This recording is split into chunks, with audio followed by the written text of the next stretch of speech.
Gabon's swift transition from military to civilian rule could redefine post-coup democratic transitions in Africa.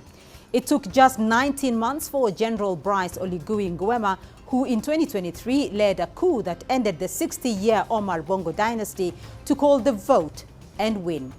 However, military takeovers are not unfamiliar in this part of Africa. Until 1999, Nigeria alone had experienced 5 coups d'etats, but it appears to have completely turned its back on unconstitutional changes of power. So this week on the program, we examine factors that enabled Gabon's quick transition and why other countries in the region are still stuck with juntas. I'm Beatrice Marshall. Welcome to Talk Africa.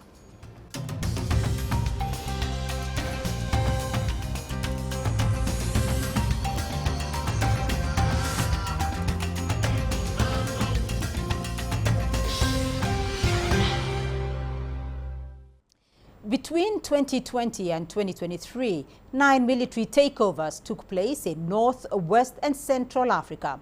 Mali experienced 2 military takeovers in 2020 and 2021, with Chad, Guinea and Sudan experiencing 1 each in 2021. Burkina Faso had 2 military takeovers just 8 months apart in 2022, while in 2023, both Niger and Gabon experienced similar takeovers. Among the countries that experienced military takeovers, Chad held elections in 2024, formally returning to civilian rule with interim leader Mahamat Idriss Deby being declared the winner. In Gabon, coup leader General Brice Clotaire Oligui Nguema resigned from his military position to contest in the elections. He was elected as president in a landslide victory. Meanwhile, Mali and Guinea have postponed scheduled elections. Burkina Faso has extended its transition period, and Niger just unveiled a roadmap in March that includes a 5-year transition period.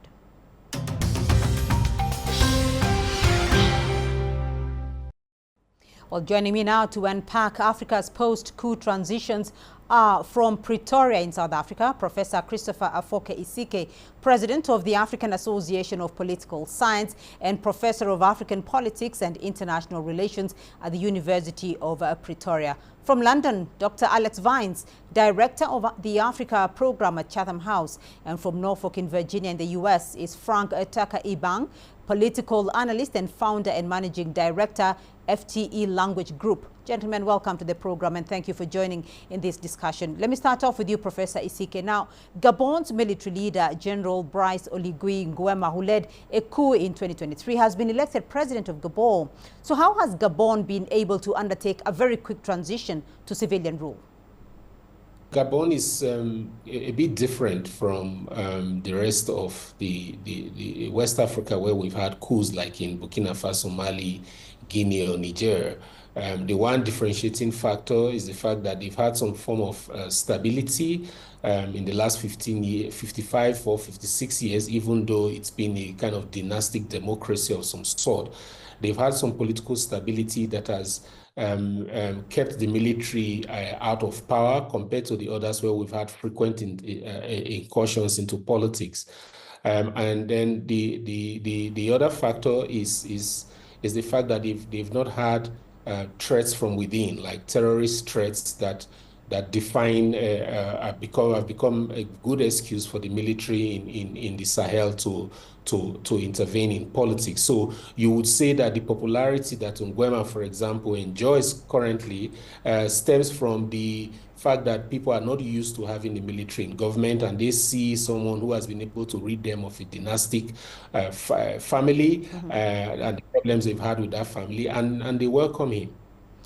Dr. Vines, your view here, because Gabon's political and security situation could be different from that of other Sahelian countries, but could this situation now redefine the way post-coup democratic transitions can be done in Africa? Yes, I mean, the election in Gabon was really important. It's not a surprise that there was over 90% vote for now President Nguema. All the signs were in that direction. I was in Gabon before the coup that occurred there. It was very clear that the Ali Bongo dynasty had become increasingly unpopular, and that if there was a free vote, that in fact they would be defeated at the ballot box. So the importance of Gabon is that it is, as you mentioned, a short transition period. It has been supported by the international community. The referendum last year had international observers, including from the Francophonie, the Commonwealth. I spoke to the Commonwealth observers. They said that was a credible process of a new constitution, defining term limit, defining that there would that the system would be presidential now, that there would be an abolition of a prime minister, and so on. And so Gabon now, I think, is a model for other African countries that have had non-constitutional changes of government. I slightly differ with Professor Isike in that I think Guinea is actually a bit more similar to the Gabon case. And I think that's the one that's probably more likely now to follow the Gabon pathway. Right. So, Frank, what has this election meant exactly for Gabonese? And has this quick transition been welcomed in the country? Absolutely. Thank you so much for having me. I do believe that Professor Iseke really laid the ground, because the coup in itself was a response, a very quick response to a long-standing cry from the Gabonese people to a change that the country has never seen. For the 56 years under the Bongo's family leadership in the country. I do believe that the president now, Oligui Nguema, really benefits from a measure of support from the Gabonese people. It was a very swift election. It was a massive mandate, a very strong mandate from the people of Gabon, calling for this new president now to offer brand new opportunity for the country. And yeah, the election just translates, what the president of the transition said when they took power initially. They quickly mentioned that there was going to be a roadmap that would lead the country to, democratic institutions being reinstated and just provide the Gabonese people what they were calling for. But Frank, given Oligui Nguema's ties to the previous regime, is this real democratic change, or could it just be a continuation of the same political legacy? I think that's a very interesting question. I think the Gabonese people have spoken. Yes, Mr.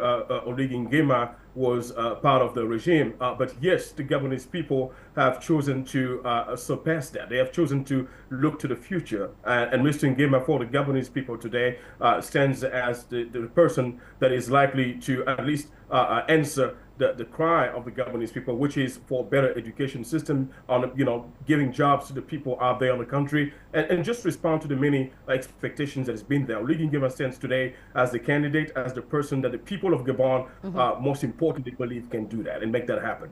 Dr. Vines, what specific political changes, though, when you look at Gabon today, what sort of political changes do you think should take place to show that Gabon has made a clean break from the past?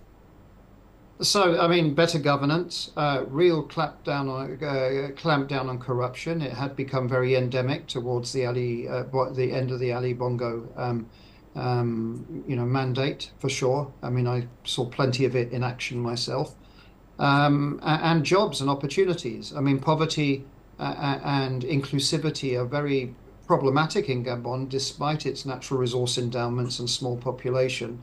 And so, as Frank said, the mandate for President Nguema is extremely high. The expectations are all there. Gabonese voted a vast majority to give a mandate now. And so it's about managing that expectation, but also delivering. The new administration is going to deliver. So Nguema has changed his military uniform to civilian clothing. He is actually related to the Bongo family, but I don't think that should be held against him. I think he now has to provide, as you would say in South Africa, service delivery and prove to the Gabonese that he can really continue state building, but also to lift more Gabonese out of poverty and bring in greater prosperity for the country. I mean, I don't think that there'll be a very big difference of the way that Gabon operates internationally from the previous administration. It will look at being non-aligned, maybe slightly looking at building up new relationships. I mean, for example, Gabon, even in the end of the Bongo period, became a member of the Commonwealth, for example. And I think that kind of multipolarity joining different forums will continue to be what Gabon does.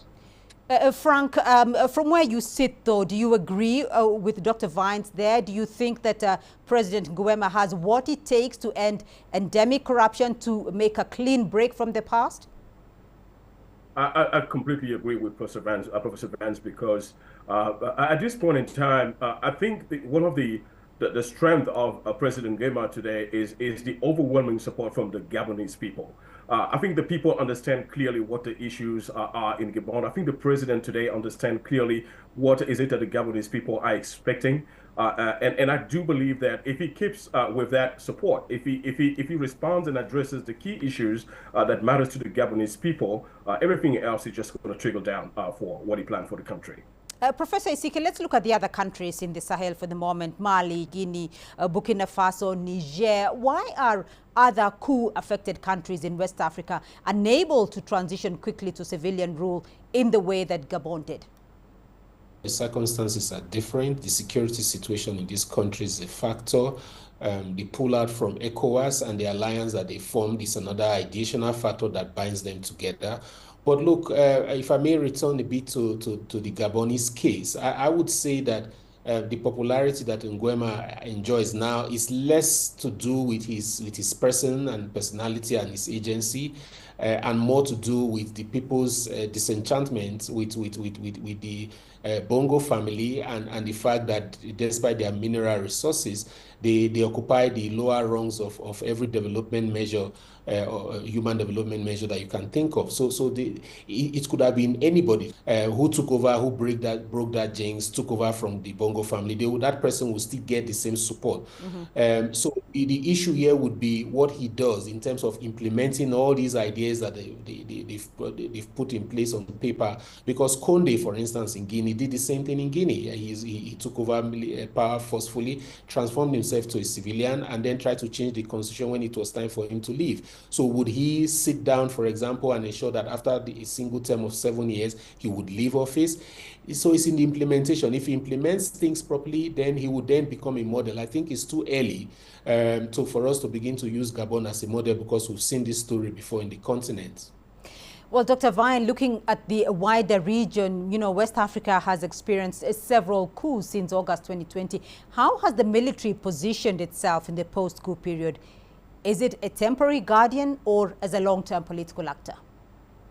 Good question. My arithmetic might be wrong, but I think there might have been 8 coups rather than 7. But the point is that we have seen a resurgence of them, and we've mentioned the countries that they've occurred. In all cases, we obviously see military deciding that they want to continue in power. And in a number of cases, they have consistently delayed any indication of transitioning towards an electoral process. That's what's so different about Gabon, that it was a very quick process in comparison. I mean, if you look at what Burkina Faso has done, it's really kicked the can down the road and says it's in nowhere ready for elections. There is an argument for that, given the insecurity there. But more of it is the incentives of juntas that have decided that they really want to remain in office as long as possible. And eventually, I think they will try and follow the Gabon model, which is to then have an election and change their military uniforms for civilian clothing, if that's what they can achieve. I think in terms of the chronology of it, the next one likely to do this is Guinea, which we've mentioned. Mm-hmm. And then I think the security situation in the Sahel probably precludes elections anyhow, certainly in Burkina Faso, which is a dire security situation. Mali is not too stable. Niger, I think, is a bit different, and even the roots of the coup there are slightly different from the other two. Mm-hmm. So again, it is going back to what Professor Chris was saying, that each coup is slightly different also. So we can't overgeneralize. The solutions to each of the countries is also going to be slightly different too. The politics is different, the context is different. Professor Isike, I want to get your view when you look at how these coup leaders position themselves. Are they positioned as, are they temporary guardians or long-term political actors? I would say they are all old wine in new skins. All of them, and this is one of the things that bind all of them, whether from Gabon to Niger, is the fact that they were all part of the corruption, they are all part of the government in the past, and the fact that suddenly they thought that they could become change agents and take over power to effect change. Again, if you look at the history of coup d'etats in West Africa, you look at the cases of Nigeria, Ghana, it's difficult for those of us that have been studying some of these coups and the kind of leadership they ended up showing. It's hard for us to believe that the actual change agents, in many cases, they have ended up more corrupt than the civilian administrations that they took over from. And if you even look at Burkina Faso, Mali, those two, for example, the excuse of terrorism, fighting militants that they use to come into power, that excuse has not changed because they've not quite solved that problem despite their affinities with private armies like the Wagner Group. All right, gentlemen, we're going to take a short break now. When we come back, we will look at whether other countries under military rule can make the transition to democratic elections. Stay with us.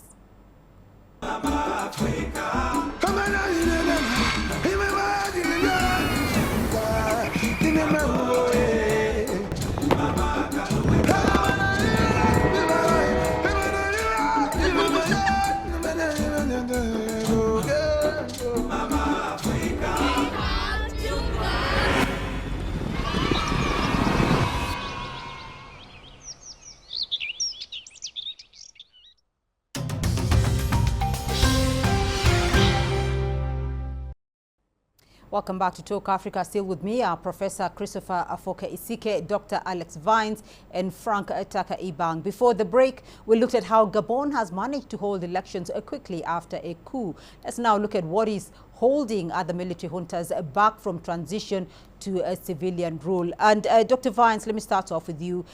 Irrespective, though, there are some countries that have had a positive change for longer periods of time. Nigeria, for instance, had a history of frequent coups from 1966 to 93, but has avoided those coups since 1999. What key reforms or shifts occurred post-1999 in Nigeria that helped break that cycle of military interventions? The scale of the Nigerian population and the strength of education and power of an independent media and civil society, I think, are important parts of it. The understanding between the political class and the professionalization of the military has also, I think, been a part of it, but not overemphasis on the military. I think one of the problems that we saw in the Sahelian states is an over-militarization, in fact. So focusing on the military turned fragile states into brittle ones because even civilian populations began to think that the militaries had the solution to all problems. Whereas in Nigeria, the population had learned that the military doesn't have the solutions to all problems.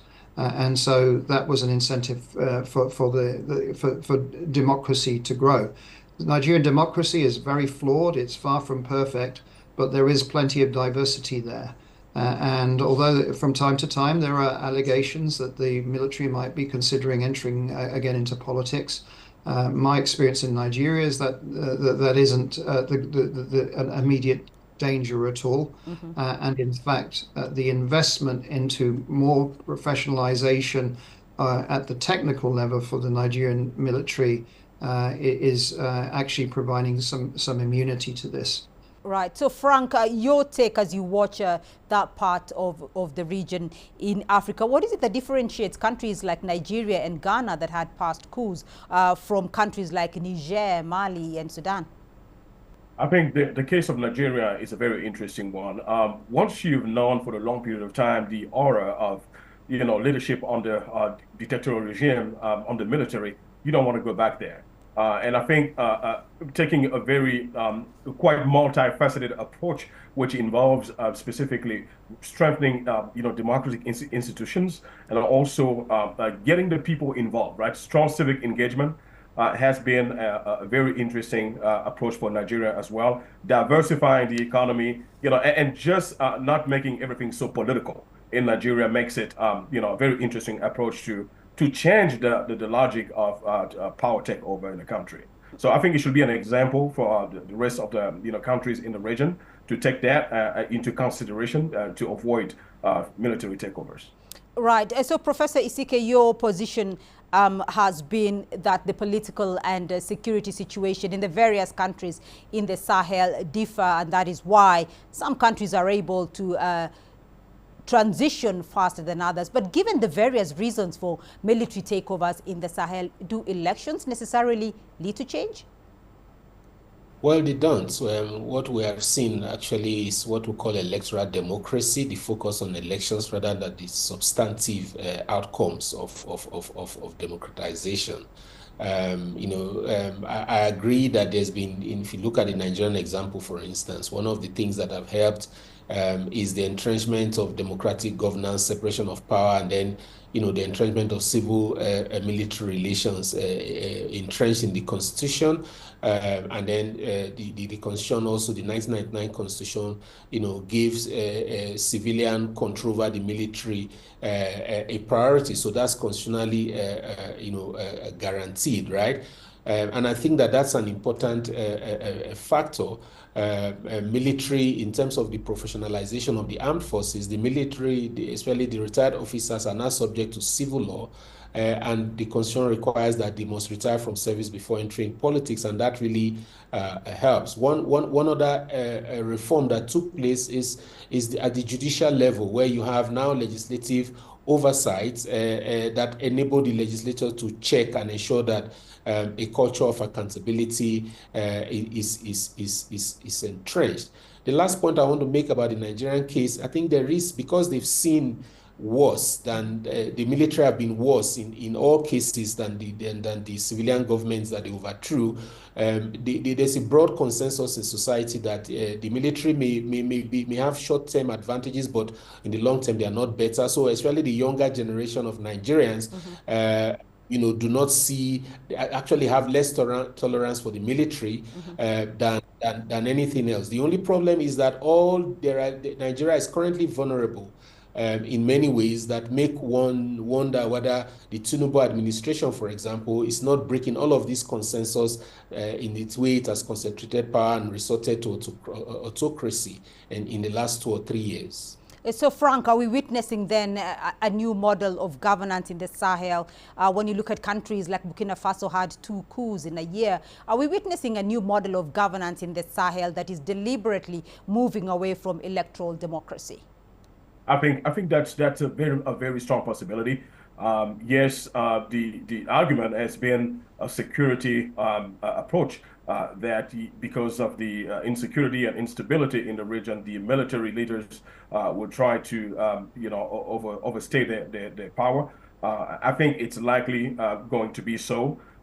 We just hope that the people ultimately will be able to voice up and choose what is best for the country. But that's likely going to happen. Dr. Vines, do you agree? Is there a growing risk that these coups and that stability that they perceivably bring could be setting a precedent for a normalization of military rule in the Sahel?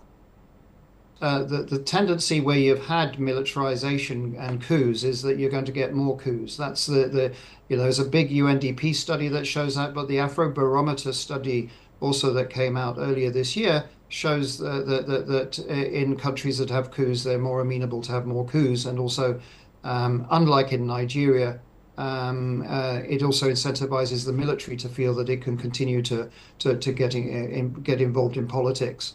And so I do worry that we're not through this cycle of coups in this part of the world, particularly the Sahel. So we may go up, unfortunately, beyond the number 8.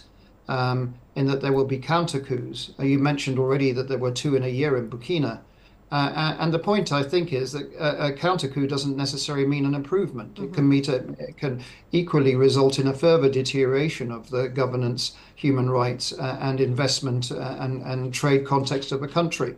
And so this is worrying. I do think the ultimate solution is accountable government, which the way to make a government accountable is to go to an election.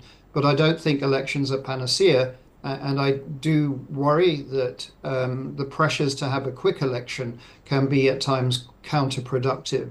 And my own forecast is that I don't think the alliance of Sahel states, the AES, will actually hold together longer term, because actually you look at it and the junta in Niamey has a different vision from the junta in Ouagadougou and a different vision from the one in Bamako.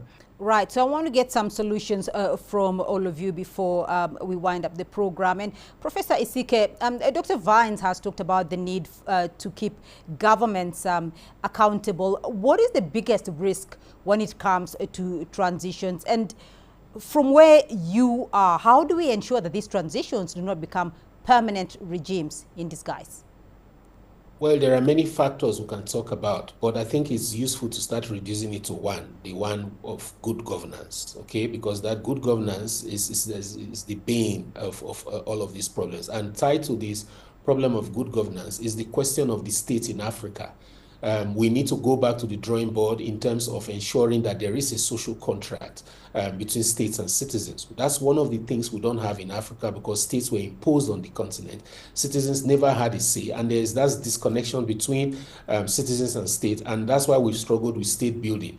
There is no understanding of what the state is supposed to do and what kind of governance systems it can produce to enable it do what it's supposed to do.